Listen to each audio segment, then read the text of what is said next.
Waqf Amendment Bill 2025 Rajya Sabha Amadi Lok Sabha Anida pass Toukhiba Asi Muslim Singi right Matpani Bill Asi withdraw TOUGADABANI HAINA All Manipur Muslim Students Organization AMMSO na PHONGDORAKLI Hiram asiga mari lainana organization asina thadorakpa cherol amana hai BJP na luchingba lengak asina Waqf Amendment Bill Asi Lok Sabha Amadi Rajya Sabha da nampuda pass Toukhiba Asi India ki Constitution bu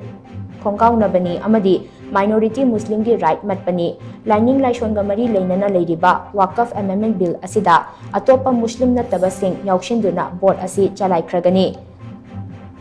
Amendment Bill asina Muslim singi right ta singnabata natana logi mityeng da kanglo furup chap manaba mityeng da yengba haiba adu singnari amadi